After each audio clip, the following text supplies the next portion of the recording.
All right, so let's continue on this story now. Gift of the Givers project manager Ali Sablay joins us now via video link to share light on severity of the damage and the impact on communities affected by inclement weather conditions in parts of the Eastern Cape.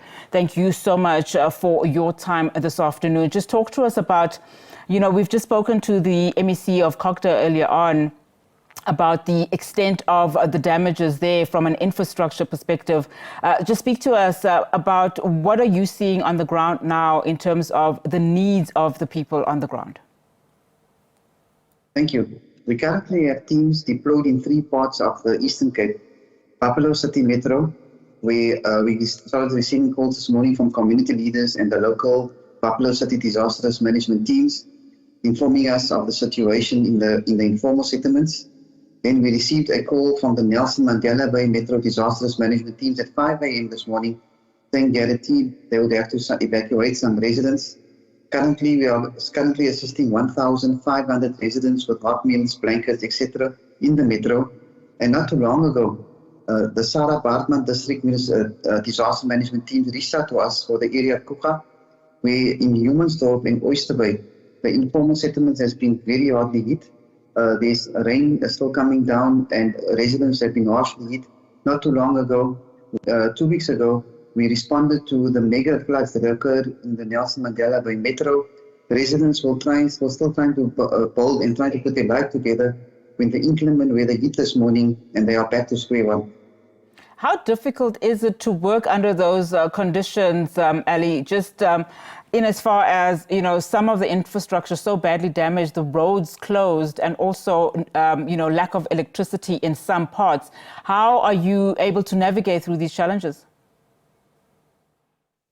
The only challenges at the moment is the inaccessibility of roads, but we are working very closely with the local disaster risk management teams in seeing how we can access the areas.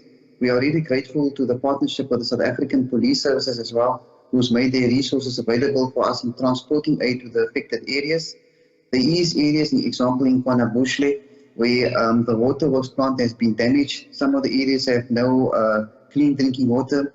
We have deployed water tankers to assist the residents there with drinking water. Those areas that are without electricity, of course, those people cannot cook or provide for their families. Hence, we are providing hot meals to those that are affected.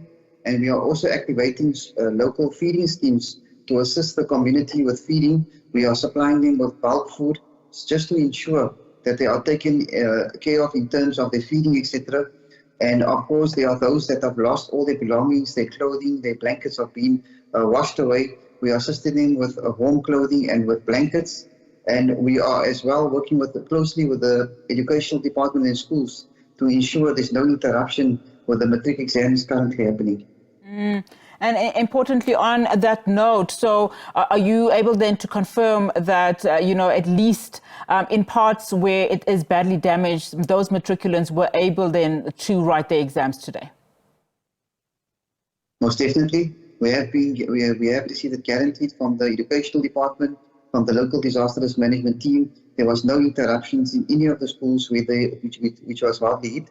There has been alternatives made for the matriculants to write, but thus far, all of them, there was no interruption with any learning or any disruption in any of the examination that the matrics are currently writing. That area also, large parts of the area were declared, state of emergency. We just heard now from the MEC, Zolile Williams, that they are awaiting funding up to the tune of 800 million. I mean, to what extent do you think these funds need to be freed up as soon as possible, as soon as those disasters are declared? This is the 3rd incident in the last year for this residents, especially those areas of Lipland and various parts of KwaNabushle.